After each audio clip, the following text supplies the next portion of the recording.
How do we respond when we find a child that's wise beyond their years? All people sense.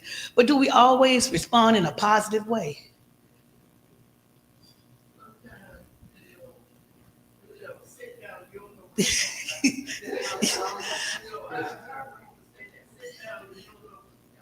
Yeah, sometimes listen, you're grown, you're just being grown. Who told you that? Well, you just being grown. You know what you're talking about, Yeah, talking over your head. And see, and that's one thing about, back in the day, you couldn't sit and listen while grown people was talking. But now, children can sit and listen, and they'll bust in on the conversation and everything.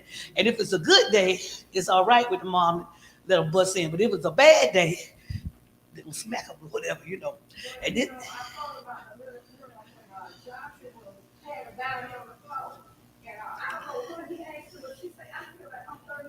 uh,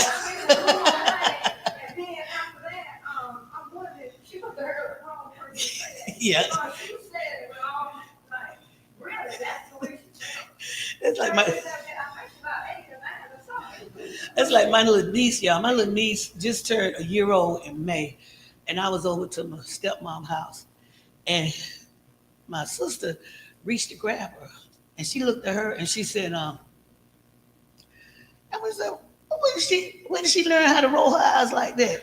She just turned a year old in May, and she did the whole thing. She looked at her and like, and and my sister said that came from the womb.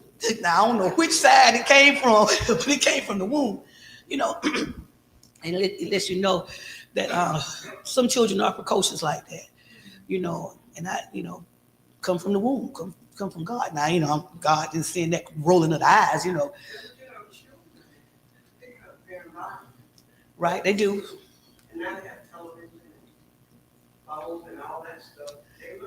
They do. They do. But I still think some of it comes from in the genes. Yeah, in the genes. And then some people take up more time with their children and talk to their children and allow their children to explain themselves. Like a long time ago, they would tell us, be quiet, all of this kind of stuff. But they let them talk. Now, sometimes they let them talk too much. But they do let them talk. Okay. At the age of 12, Jesus already understands more about his relationship to the temple than his parents can comprehend. And they are astonished by his wisdom. They didn't understand when he was saying, when she said, son, why you treated us so? Why didn't you come? Why did you stay behind? You knew we were gonna be worried about you. Why did you do that? And then when he responded, why were you looking for me? Did you not know that I must be in my father's house? And you think about it, if a child had said that now they would have thought they were being grown and talking sassy to him and all that. But he was, God was already in him. I'm about, yeah.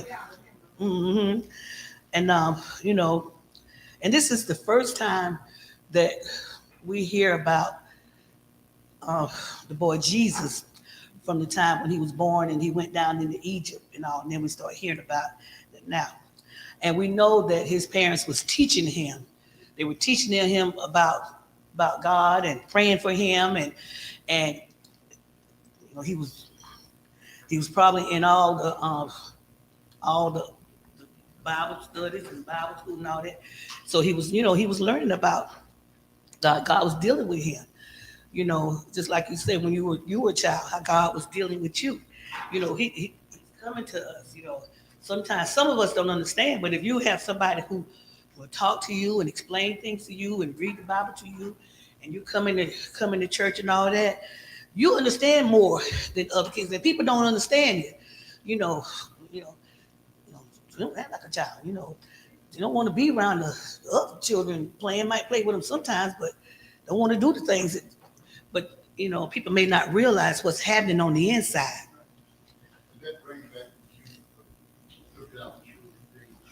Mm-hmm.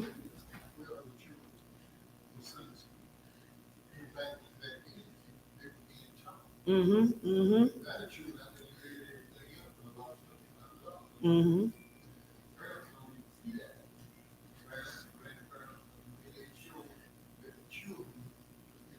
Mm-hmm. Mm-hmm.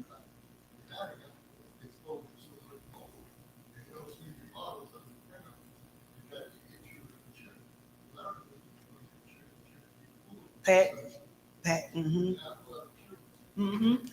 Yeah, we you had to come. I mean, there was no ifs, ands, or buts. You had to come. I remember my grandma, my uncle came back and took us, brought us to Sunday school every Sunday before the bus and all that.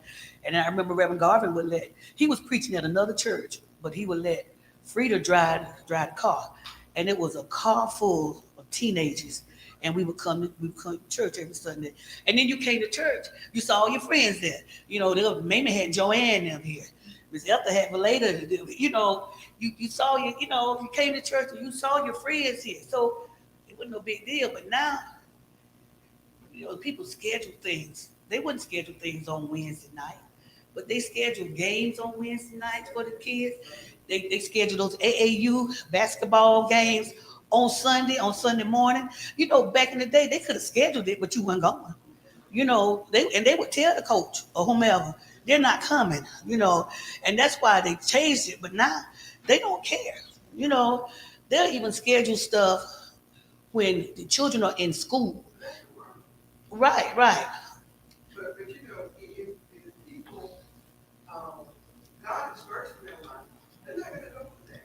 And I say that because when we raise our children, and the way that they raise their children, same thing happened with them. But our sons of their life is their children. They did it one time and they stopped and said, "You're going to do it on Sunday."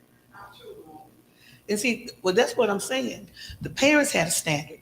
So since that parent had a standard, those coaches and all of them, they knew not to do those things. But since now there is no standard, they figured that's more important than even church because a lot of them ain't going to church anyway.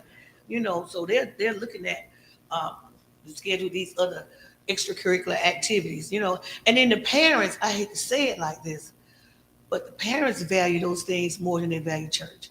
Because if they ask the children to participate in something, they tell the children, you're going to do it. You're going to do it. But when it comes down to the church, they ask them, well, do you want to do it? And of course, the children say, no, I don't want to do it, and it's all right. But they don't realize in the long run, it's going to come back to haunt, you know? And that's what the church is so important. The church is so important. Mm-hmm. To teach them the Lord's Prayer. Mm-hmm. 23rd Psalm, the commandments, the 10 Commandments, which says, honor thy father and thy Mm-hmm. mother, that thy days may be long upon the earth. Mm-hmm. They don't know nothing about They don't that. know it. Mm-mm. Even some songs like Jesus Loves Me. And the first commandment, um, uh, I should have no other, yes, you should have no other God before. me. That's Mm-hmm. it. Mm-hmm. That's the first commandment. Mm-hmm. That not only the children, parents don't have, grandparents don't have, and it's a generation, but the scripture fulfilling itself, that there will be a great falling away Mm-hmm. from the church. Mm-hmm. And that's why when we even have practice with the children, you got to get it in when you can get it in. So when we have practice with the children and the youth, we try to plug in some of those things with them. And then, children, I'm gonna say this and move on. What time children have money? So they need some money as a draw. They don't care about money. Because I told Alice, look, when you learn the Apostles' Creed, you let us know we got something for you. They don't care about that. They don't care about money. Now they'll say, "Well, I know it," and they'll start, but it's because they're hearing it over and over again. But they're not doing it because of a prize or and it's because they get it all the time. Now, I don't know what's going to be happening now since this bill passed, but we'll see. Anyway, okay. You say break into small groups and discuss your thoughts with those in the group and how we respond to children who are what we call precocious, or how do we react when some children seem to be advanced, far beyond their years in knowledge, insight, and understanding. We got talked about that. One notable example we all experience is when we see most children being pretty adept when it comes to handling the various electronic devices, and we know they can do anything. We deal with this today and have to turn to children of all ages to help us navigate them. Okay, we'll break. We'll do like Reverend Gillen, have you ever wondered why these children are so much smarter than most adults in these cases? So we'll just get that to you. Okay. And on another note, we get this to Ella Ben and Brother Ben and Miss Carol. We'll on another note, are we as observant and attentive to our children and the development as we should be? Okay. And to the teachers on the front, plus them, do we give them the proper care and attention they deserve? And to me, Bob and Jimmy and Charlie, um, do we care? Let me see. Do we care enough about our children's whereabouts and time in which we live when children seem to be more at risk than ever before? So I'm gonna give you a few minutes while I go and start. Everybody.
Okay, are we ready?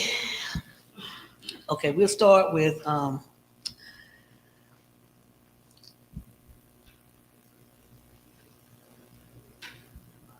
these children are so much smarter than most adults in these cases.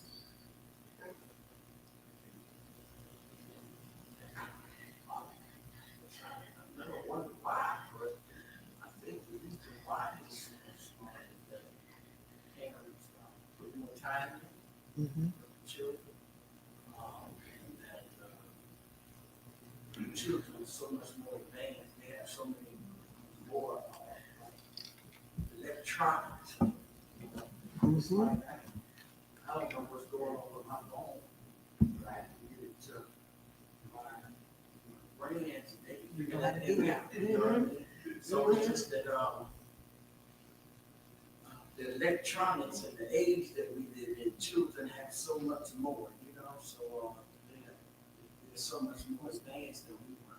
And I want to bring this up too, and not with children who were fed by mother's milk, but I know when I was little, we had carnation milk, and carnation milk ain't had nothing in it, nothing. And then we had powdered milk, and now you know that ain't had nothing in it. We tried to add a little bit of sugar to it, try to make it better, but children But then children, they start getting the Similac and all that. Now, don't get me wrong, they probably start getting some other things with that too. But it was enriched with iron and all those kind of things. So children were healthier, and their brain was better fed and all that. And we know that there are certain things that if children don't get by a certain age, they lose that time to gain and understand it, and then they don't get it. The brain will prune itself to get rid of some of those the branches that it makes, so the children can learn things, and that's why it's so important that they push for early childhood education, because they learn so much and they learn more in those early years of life than any time. And so, like you said, these children coming, these babies know how to use these telephones and all that kind of stuff, those kind of things. So yes, they are. They're more adept, and they can help us with so much more. But then we have to come in to guide them, because they don't know what is appropriate for them and what's not appropriate. And then there are people that's out there that know that, and they're pulling them in. Just like I was talking to Reverend Butler at work the other day, and we were talking about how Chesterfield County is a hotbed for sex trafficking and human trafficking. And so we have to make sure that we guide our children so they can know, and we can make sure we're in there so they don't be running away from home and all that kind of stuff and get caught up with people who don't mean them no good. And before we can find out where they are, they're on the other side of the world, and then they're taking people organs. So, we're living in a time, so our children do need that guidance. Okay. Let me see. On another note, are we as observant and attentive to our children and development as we should be?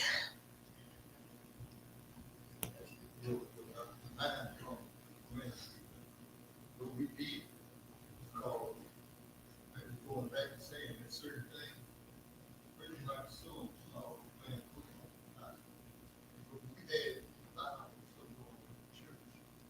I would have no coach people there in the church at the time. Mm-hmm. So they home from the church. That's what the city stand.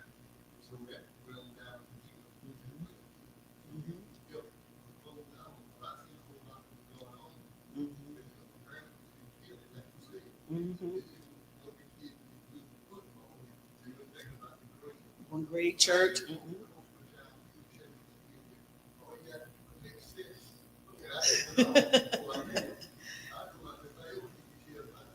Uh-huh.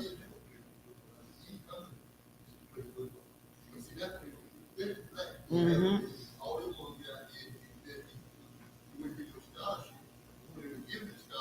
Mm-hmm.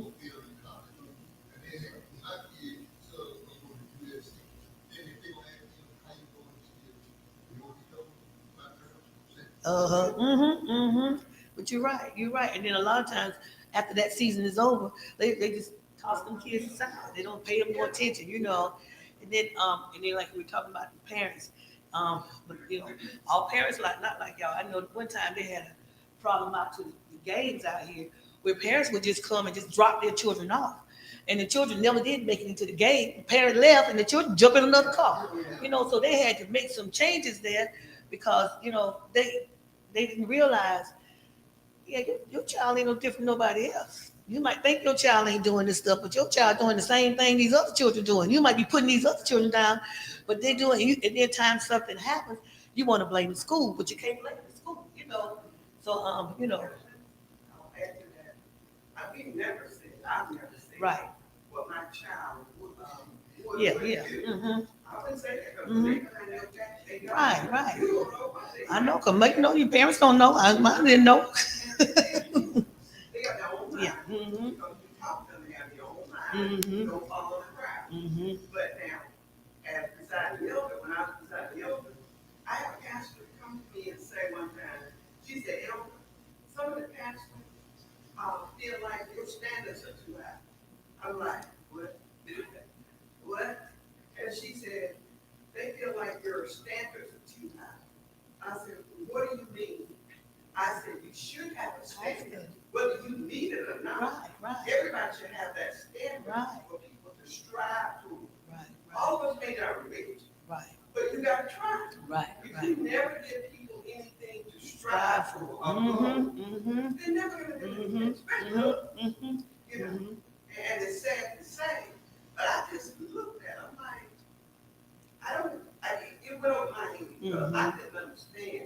a pastor would say that to me, and I'm like, he or she should have had standard for their congregation, but I always, Yeah, well, that tells you right there where they were. I had to really. You know, stayed there, I mediocre, already you know. knew, but I didn't want to believe it, you know. Uh-huh.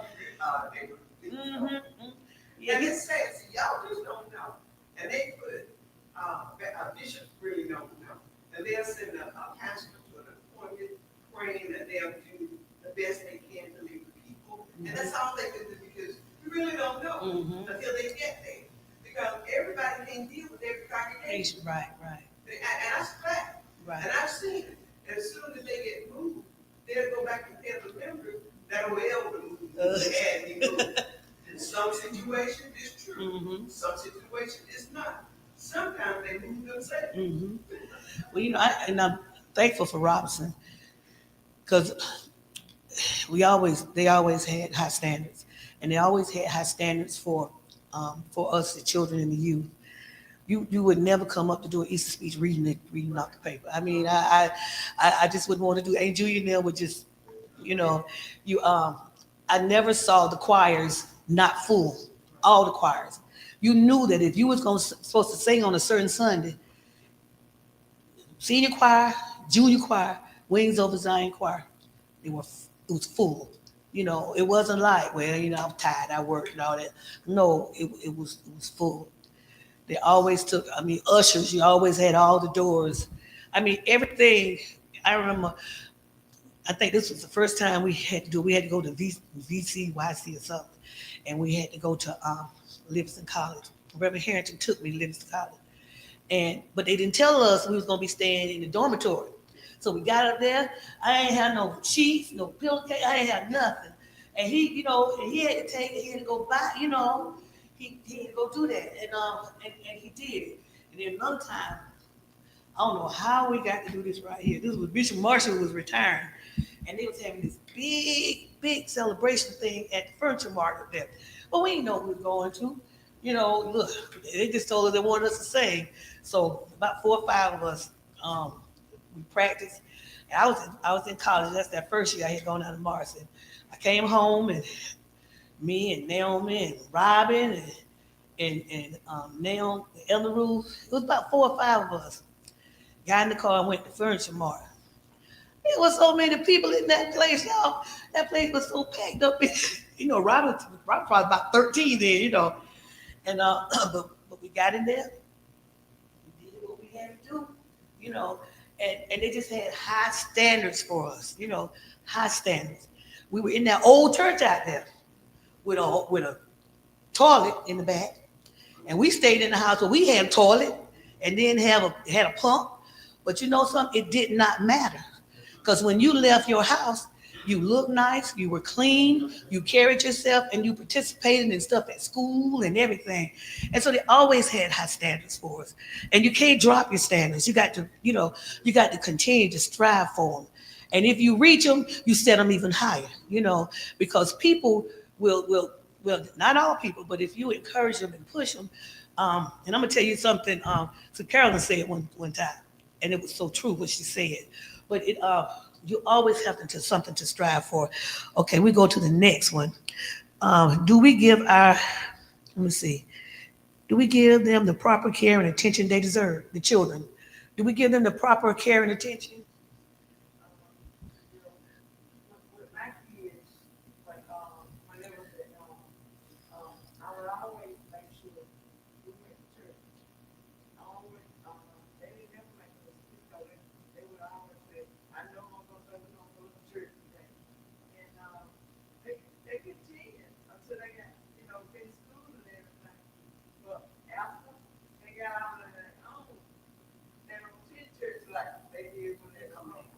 And I call on Sundays when I get home, I call them and I said, did y'all go to church today? No. Sometimes they go, sometimes they go, but they don't go like they did when they was there. And you know, and it's simply because they were going because you told them to go. But see, this next time they go, it's gonna be because they want to go. You know, so that's what's so important, and that's why it's to train them up in the way they should go when they get older, not part. Because when I first went off to college, I would go like one Sunday out of month and all that kind of stuff. But then, then I got a roommate, and she would go some too. And after a while, me and her would go to church every Sunday. I was going to all kinds of Baptist church, Holiness church, and CME churches. I went to all kinds. But the thing is, you went and you were not going because somebody was standing over you telling you to go. You were going because you wanted to go, and then you joined the choir and all that those kind of things. So they come Yeah, but around. the seed was planted. Mm-hmm. If you plant the seed early, Mm-hmm. it has a good chance to sprout. Mm-hmm. And even though, like the scripture said, they may leave, but they come back. They come back. Because something is there. Mm-hmm. You planted that seed, so it's gonna desire that. Mm-hmm. They may get out there and get caught up for a while, Right. but it's like the prodigal son. It was something there. Mm-hmm. So he got up from his mess and he came back home. And see, if we do our children that way, plant the seed early, Mm-hmm. because you gotta do it early now. Mm-hmm. While they in the womb and talking to them about God. Mm-hmm. Because if we don't, because look at what the scripture says in the lesson about Mary and Joseph. It says after 3 days they found in the lesson on 28. After 3 days they found him in the temple, sitting among the teachers, listening to them and asking questions. It was in him, and his parents raised him to acknowledge God, even though he's the Son of God, and he had certain characteristics that were there anyway. He found his purpose by living, and he found the temple. He wanted to know. If that curiosity about God is in us, that seed has been planted, like it was in me, I wanted to know. And when I got saved, I wanted to know more about God. And the more I learned about God, the more I fell in love with God. And unless we love him, like he first loved us, because we didn't choose him. He chose us. He chose us. And I thank God for choosing us and choosing me, because he didn't have to do it. And he's still choosing us. But unless they're taught that, unless they hear that, they will never know. That's why we have so many kids that are killing themselves, committing suicide, because they don't feel like they've been loved.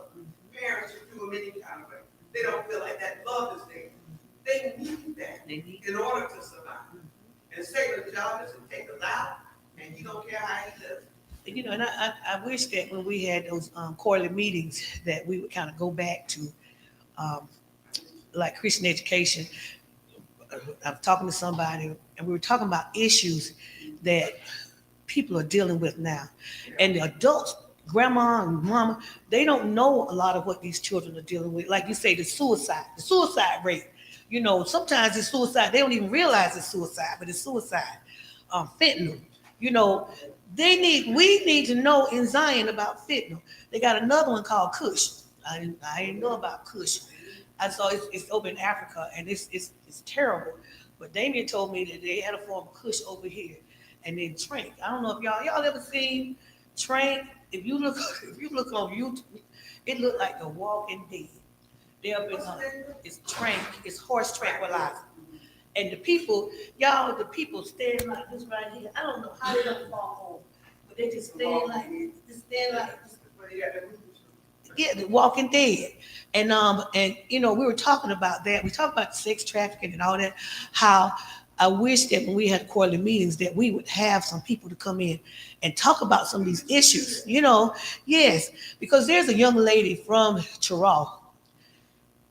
Her family has been looking for her. They have not been able to find her. And I was talking to Damien. He said, we don't have no more leads. The last thing they heard was that she got in the car with these two men. They don't know anything about her. Her mother have raised her grandchildren, and I think they're grown now. But those things are happening now. And if you look on your Facebook, you're constantly seeing how people are disappearing. Now they find them sometimes, but how people are disappearing. Sometimes they're runaways. And if they're runaways, why are they runaways?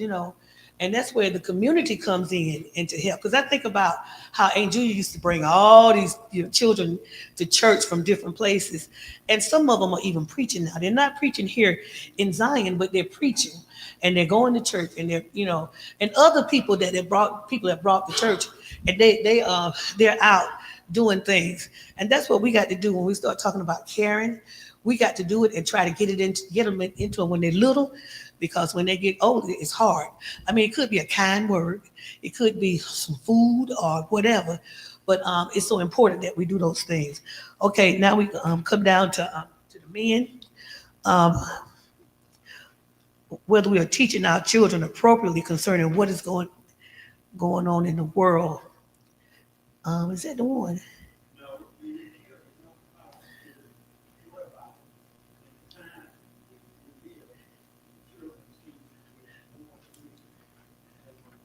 Okay.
Mhm.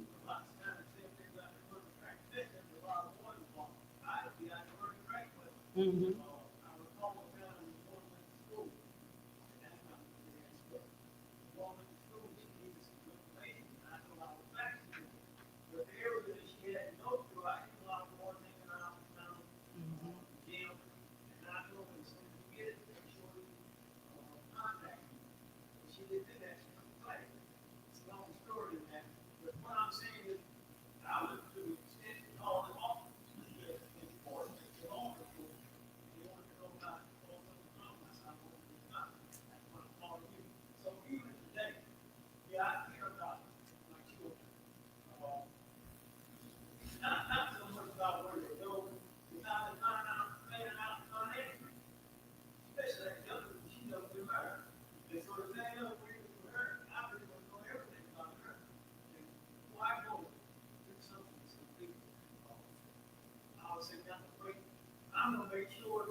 Mhm. Mhm.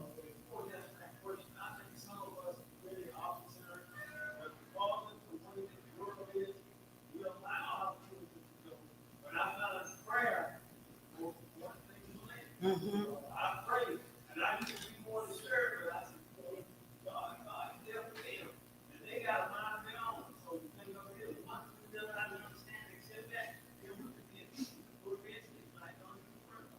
Well, I'm very thankful for the prayers of my family, prayers of the church, because you in places and it wasn't nothing but God, because other people was there and things happened to them. So we have to make sure that we really teach our children and train our children. I remember this guy, he was in school, he was from Detroit, and he said, you know something? He said, my daddy do everything for my sister. Her car break down, he fix her car. And my car break down, he said, you get it fixed the best way you can. And you think about it. And my brother-in-law had said it. He said, he said, you got to do it for the girls. Because if you don't do it for the girls, they might get somebody else to do it for them. And we have to you have to talk to your guys now. But you have to talk to your girls, because, especially when they leave and go off to college, y'all, people have stories they can tell you about college. Tell you about it. Girls who go over to the dorm and they run a train on them. Because they up there in the dorm, and don't let them get drinking or whatever. Everybody ain't come from a good home, and then when they come from a good home, when they get with the crowd, they act just like the crowd. And that's why they get in trouble. I remember guys would come over from Fort Bragg, and some girls, I guess they ain't go nowhere, and they would jump in the car, just jump in the car with, and they take them to McDonald's or whatever. But you have to train, you have to teach your children, and that's why it's so important. And what I was going to say is, I know we talked to Carolyn one time. We were talking about musicians in the church, and we were talking about, in the, I think it was in the holiness. He was saying how they let the children go, and they let them, play, and pretty soon they've grown.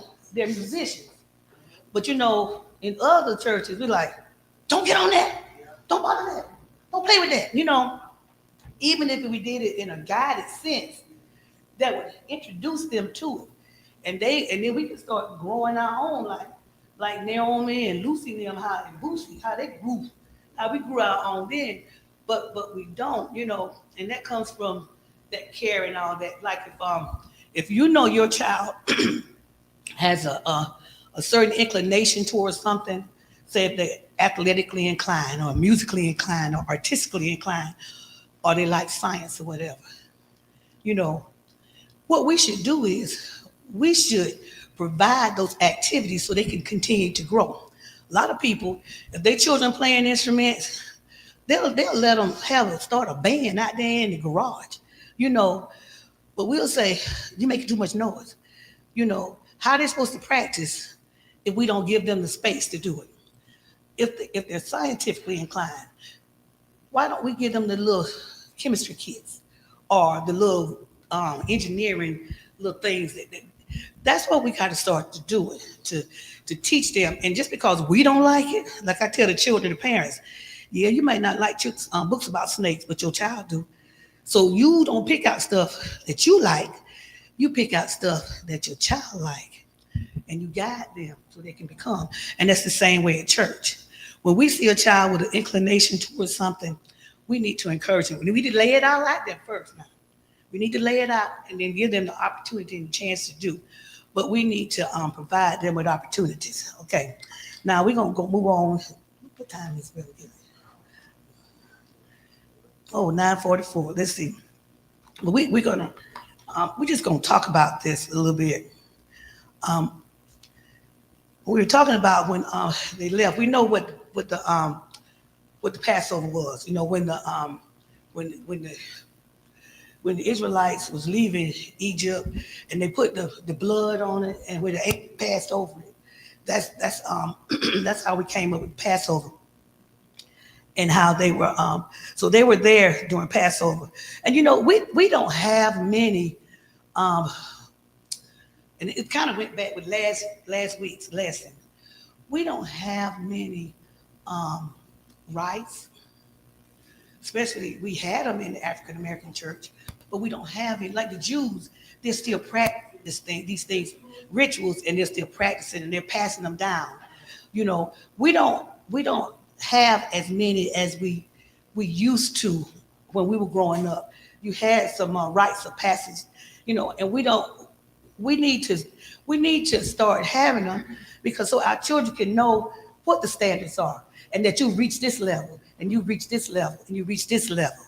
But we don't have something to say like a young boy, you reach manhood, or a young girl, you reach womanhood. You got to act a certain way doing this. We need to go back to some of those things to help our children learn that there are certain things that are required of you. And we need to have certain things like, I guess because of my granddad and my dad, I think all boys need to know some basic stuff. They need to know how to fix the pipe, They need to know how to change the spark plugs and the cars and the oil and change the tire and all that. Boys need to know how to do those things, girls, look, we lose a lot of our femininity when we out there lifting, and all those things, but we still have to learn. I think those things have to be passed down through men. And those things, I know I work with with Head Start too, with the fatherhood program. And they were saying men like to wrestle with the guys, right? With their boys and stuff. And then after a while, the boy might, hit him. They said, wait a minute. No, you can't do that. You can't do that. And they're teaching them what you can do and what you can't do. One thing I didn't even realize this. Women who have boys, they take them to the bathroom. The boys sitting on the commode. You know, they sitting on the commode. That's all they know, because that's what the women do, you know. And they would, you know, like they were saying, no, the men need to take the boys to the bathroom to teach them how to use the bathroom. You know, one of the janitors, he put a little ring in the commode, so the boys would know how to aim at the little ring, because they was aiming everywhere. They put it all, you know, everywhere, and they had to play smelling, you know. And I'm just saying, these are the passages, the rites of passages that we don't consider, and we wonder why our children acting the way they act. It's because these are basic things that the older men taught the boys, and the women taught the girls, and we need to do that. And obviously, when Jesus, and I'm skipping over a lot of this, for him to be sitting in there talking to, he wasn't in there talking to other children his age. He was in there talking to those priests and whomever else was in there. He was talking to them and he was asking them questions. You don't do that unless somebody has taken the time and they have talked to you and they have allowed you to ask questions, and you have taken the time to answer them, not tell them, I'll talk to you about it later on. You don't need to know, you don't understand what they're saying anyway. No, we don't need to do that. We need to take the time. We need to look at them in the eye. We need to get down on their level. You know, with a child, we're really intimidated. The child is this age, and we looking down at them like this. That's intimidating. But if we sit down beside them and we explain things to them in their words, not in our words, and that's hard sometimes. Even when I listen to some preachers preaching, and I'm like, people don't know what they're talking about. You got to bring that thing down to about a 5th grade level so they can understand. And when they leave, they can take what they've learned and they can use it in their everyday life. Because it's not doing us any good if we can't use it every day. And I'm so thankful that a lot of times it comes back to my memory and I can use it in my life every day. We can apply what we've learned at church, and not that it's just going to sit in there and we can answer questions. If you know, like on YouTube, they have a thing that you answer questions and stuff. We can answer all the questions, but we don't understand what it means, you know. And we need that. We need to James Gordon used to say, if you make it where the calves can get it, if you take it down to the calves, you know, then the cow's gonna get it, you know. And that's what we got to do. And that's obviously what they did. Mary and Joseph taught baby Jesus. Like I said, this is the first time we hear about Jesus since he was a little boy, and they told him to go down to Egypt, and he had to go in there. They had to kind of, I guess they had to hide out because Herod was looking for him. So this is the first time we hear about it. But can you think about how much it took from when he was a baby? I don't know if he was 1 year old or still a baby, to 12 years old. How much training, and not only training that he got, biblical training, but if he was a carpenter, I'm sure his daddy, Joseph, had him to do some carpentry work. And that's how a lot of boys know how to do things. Oh, it's about 3 feet.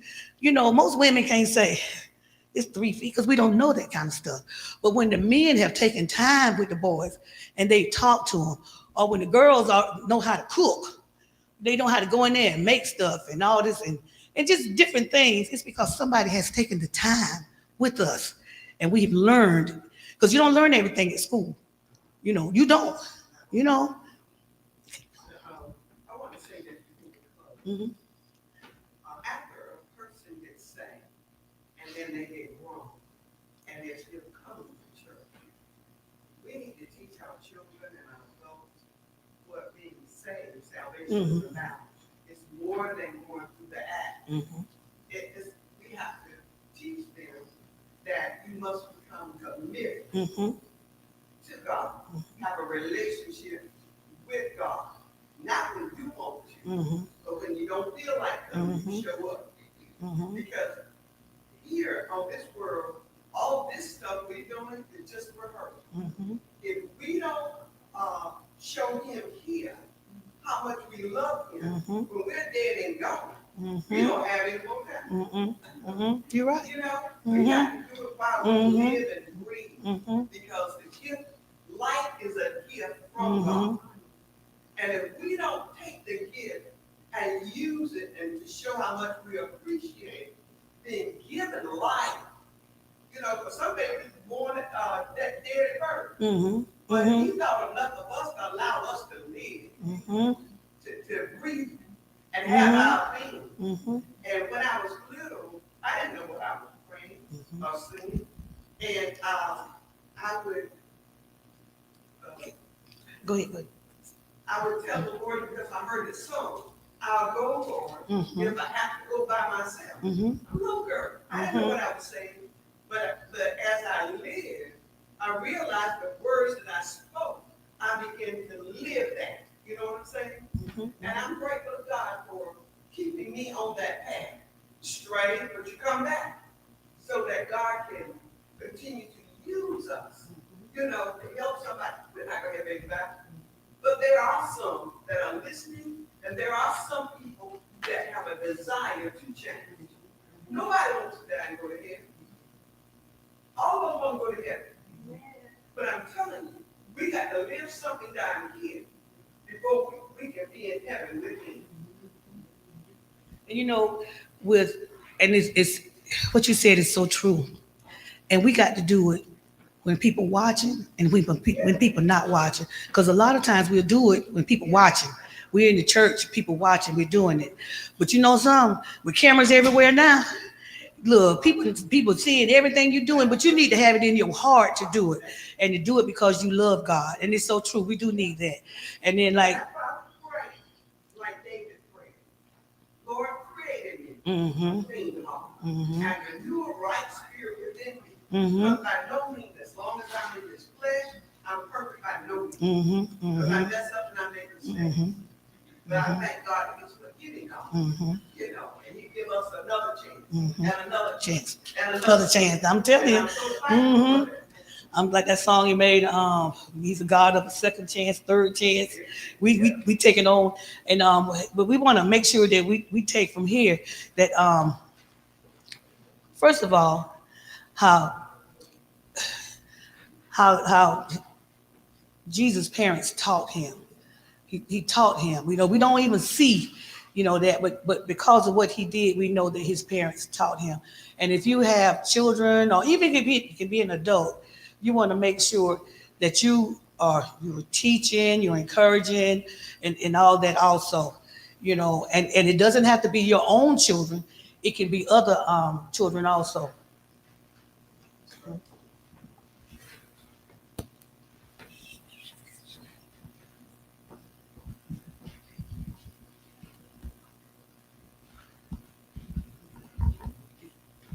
Good morning.